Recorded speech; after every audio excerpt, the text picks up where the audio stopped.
Assalamualaikum warahmatullahi wabarakatuh. Kami dari kelompok 9 akan menjelaskan mengenai bisnis waralaba. Yang pertama yaitu pengertian waralaba.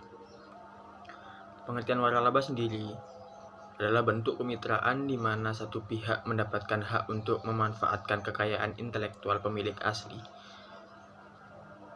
Ini udah dengan sepertujuan dari pemilik asli. Pihak-pihak yang terlibat dalam waralaba adalah pemberi atau franchisor dan juga penerima waralaba atau franchise. Kalau menurut definisi yang diberikan pada pasal 1, angka 1 Peraturan Pemerintah Nomor 42 Tahun 2007, itu waralaba didefinisikan sebagai hak khusus yang dimiliki oleh orang atau perseorangan badan usaha terhadap sistem bisnis dengan ciri khas usaha dalam rangka memasarkan barang atau jasa yang telah terbukti berhasil dan dapat dimanfaatkan dan atau digunakan oleh pihak lain berdasarkan perjanjian waralaba. Ya. Selanjutnya yaitu kriteria waralaba. Nah, kriteria waralaba dalam Peraturan Pemerintah Nomor 42 Tahun 2007 itu sudah disebutkan bahwa waralaba itu harus memiliki 6 kriteria. Kriteria yang pertama yaitu memiliki ciri usaha. Yang dimaksud dari memiliki ciri usaha di sini yaitu setiap usaha tadi itu memiliki keunggulan atau perbedaan yang tidak mudah ditiru dibandingkan dengan usaha yang lain. Seperti itu. Lalu yang kedua yaitu terbukti sudah memberikan keuntungan. Yang dimaksud sudah memberikan keuntungan adalah menunjuk kepada pemberi waralaba yang telah memiliki kurang lebih 5 tahun dan telah memenuhi kiat-kiat bisnis untuk mengatasi masalah-masalah dalam perjalanan usahanya. Seperti halnya yang tadi dijelaskan di definisi atau pengertian terkait dengan waralaba. Terus memiliki standar atas pelayanan barang dan jasa yang ditawarkan yang dibuat secara tertulis. Yang dimaksud adalah standar secara tertulis supaya penerima waralaba dapat melaksanakan usahanya dalam kerangka kerja yang jelas dan sama. Standar enggak kalau disebut dengan standar operasional prosedur kerja ya. Lalu yang keempat, mudah diajarkan dan diaplikasikan.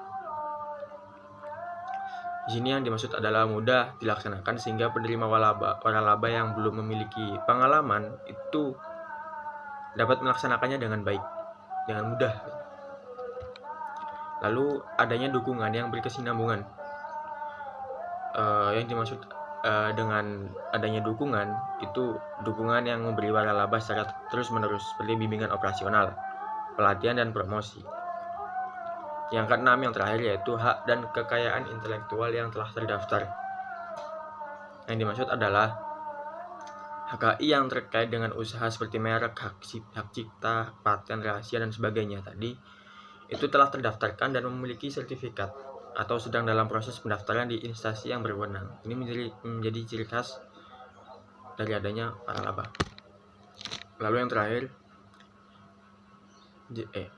jenis-jenis waralaba.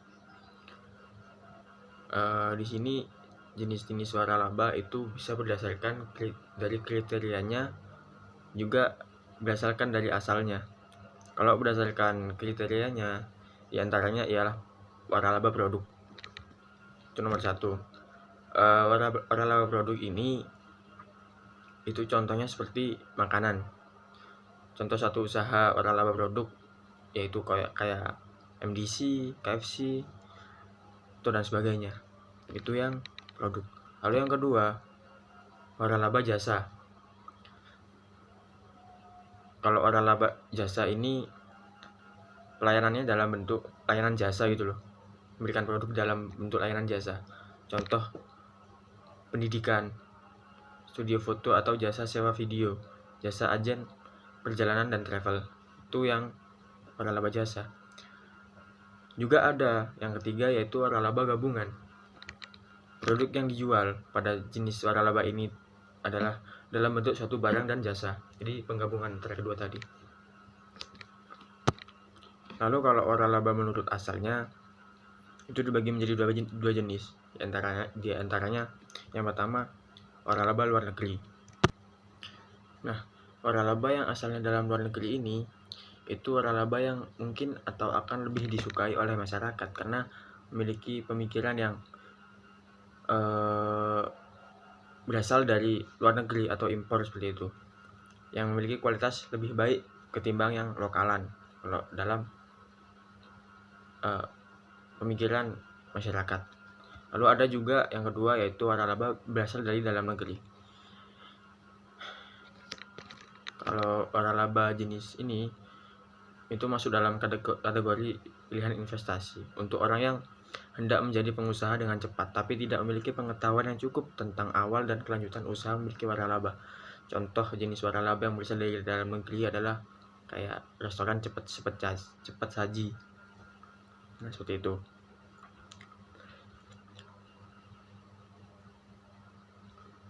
Mungkin itu cukup.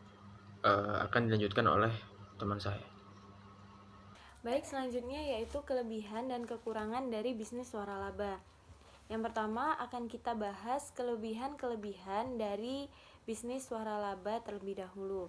Yang pertama yaitu brand yang sudah dikenal. Jadi kelebihan dari bisnis waralaba yang utama adalah namanya, brand maupun mereknya sudah banyak dikenal oleh masyarakat luas, sehingga kita jika ingin membuka bisnis waralaba tidak perlu melakukan promosi secara besar-besaran untuk mengenalkan produk kepada konsumen. Tanpa adanya promosi ataupun iklan, reputasi dari bisnis waralaba tersebut sudah terbangun, sehingga akan mempermudah kita dalam melakukan pemasaran produk. Yang selanjutnya yaitu manajemen bisnis yang baik. Manajemen bisnis dari bisnis waralaba sendiri sudah sangat tertata dan bisa dikatakan mapan, sehingga tidak perlu repot-repot lagi untuk memikirkan bagaimana cara menjalankan bisnis tersebut secara baik dengan mengadopsi semua sistem operasionalnya, baik dari segi manajemen, marketing, dan standar operating prosedur. Karena sistem manajemen yang dimiliki oleh bisnis waralaba telah teruji dan siap untuk dijalankan di berbagai lokasi yang berbeda-beda. Selanjutnya yaitu mempermudah dalam kerjasama bisnis. Karena bisnis waralaba memiliki kerjasama yang telah terbangun dengan berbagai pihak yang terkait oleh bisnis tersebut. Di antaranya kerjasama dengan pihak supplier, periklanan, dan juga pemasaran. Yang terakhir dari kelebihan bisnis waralaba yaitu dukungan yang berkelanjutan. Pemilik dari waralaba biasanya akan memberikan pelatihan-pelatihan mengenai tata kelola dari bisnis tersebut, mulai dari manajemen finansial, pemasaran, dan juga strategi-strategi lainnya, dan juga akan mengevaluasi kinerja dari waralabanya.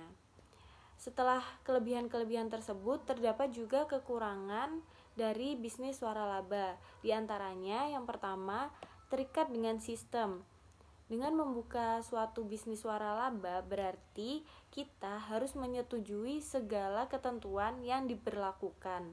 Hal tersebut juga dapat menyebabkan bisnis yang dikelola tidak bisa berinovasi dan dikembangkan secara sepihak karena harus sesuai dengan standar yang telah ditetapkan.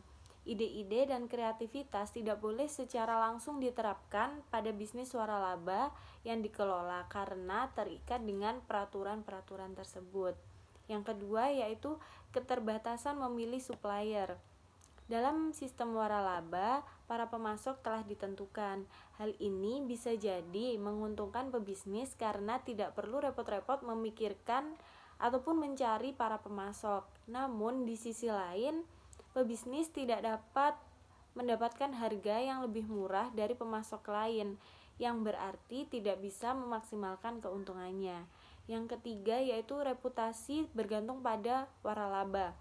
Reputasi bisnis yang dijalani bergantung dari reputasi waralaba yang diikuti. Apabila dalam salah satu cabang waralaba reputasinya turun ataupun hancur, maka hampir semua cabang waralaba akan terkena imbasnya. Yang keempat, modal awal. Untuk tergabung atau bekerja sama tidaklah gratis. Diperlukan biaya awal untuk pembelian lisensi, biaya pelatihan, dan lain sebagainya. Biaya awal tersebut relatif mahal jika dibandingkan dengan membuka bisnis yang sama ataupun sejenisnya. Yang terakhir yaitu biaya royalti. Brand yang sudah dikenal oleh masyarakat tentunya akan mempermudah untuk mendapatkan keuntungan. Namun, keuntungan yang diperoleh masih harus dipotong dengan biaya royalti yang besarnya sudah ditentukan saat pertama kali bergabung dengan waralaba tersebut. Di sini saya akan menjelaskan mengenai cara cepat memiliki usaha waralaba. Nah, yang pertama yaitu membuat konsep atau model bisnis. Jadi, pondasi atau hal pertama yang harus dipersiapkan adalah konsep bisnis yang akan diwaralabakan. Nah, konsep yang dimaksud yaitu seperti hak sewa brand atau perpindahan hak tempat dan aset usaha. Nah, contoh sederhananya seperti ini.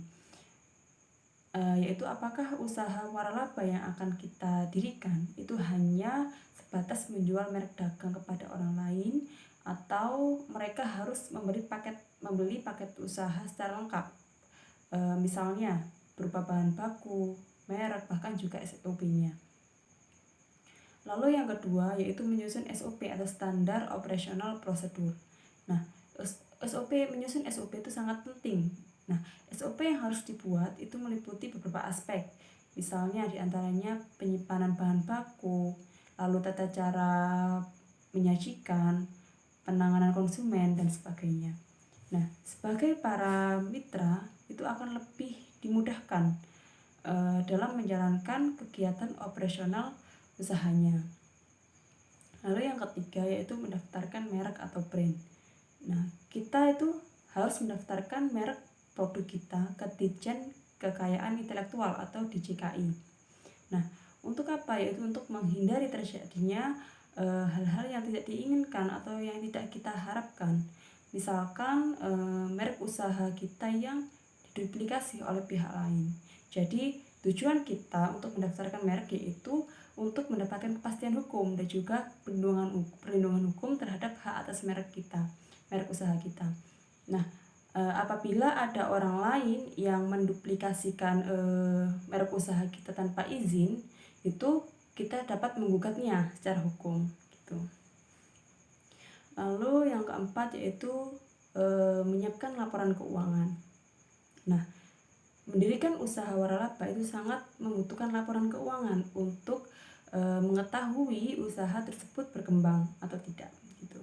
Nah, seorang pengusaha ketika ingin mendirikan bisnis waralaba wajib untuk memahami analisis laporan keuangan, sebab hasil laporan keuangan tersebut akan membantu seorang pengusaha dalam mengambil keputusan terkait bisnis tersebut. Nah, sebelum mendirikan bisnis waralaba itu harus menghitung jumlah keuangan tersebut cocok atau tidaknya, seperti itu. Lalu yang terakhir yaitu melakukan kajian kelayakan bisnis. Nah, yang pertama yaitu melakukan perhitungan. Nah, salah satu poin kelayakan usaha yang harus diperhitungkan atau dikaji yaitu perhitungan lamanya modal agar bisa kembali terhitung sejak usaha mulai beroperasi. Nah, semakin pendek waktu pengembalian, artinya bisnis waralaba yang kita bangun akan dapat menarik minat para pembeli atau mitra usaha. Lalu yang kedua yaitu memperkirakan kekuatan produk yang kita jadikan bisnis waralaba tersebut. Nah, bisa berjalan lancar ke depannya, sehingga harus kita perhitungkan matang-matang terlebih dahulu. Seperti itu. Terima kasih. Contoh kontrak kerjasama waralaba. Tapi sebelumnya, alangkah baiknya kita mengetahui terlebih dahulu apakah itu surat perjanjian waralaba. Nah, mungkin tadi telah dijelaskan oleh pemateri selanjutnya bahwa waralaba merupakan hubungan bisnis antara pemilik produk dagang dengan pihak kedua yang akan menggunakan produk dagang dalam jangka waktu tertentu. Nah, hubungan bisnis di antara kedua belah pihak ini harus dibuat surat perjanjian waralaba. Adapun beberapa ketentuan dan syarat perjanjiannya ini haruslah mengatur tentang kesepakatan kedua belah pihak, kemudian hak dan kewajiban, wilayah pemberian waralaba, kemudian bantuan pelatihan promosi, evaluasi, waktu, termasuk mengatur soal force majeure-nya sampai penyelesaian perselisihan.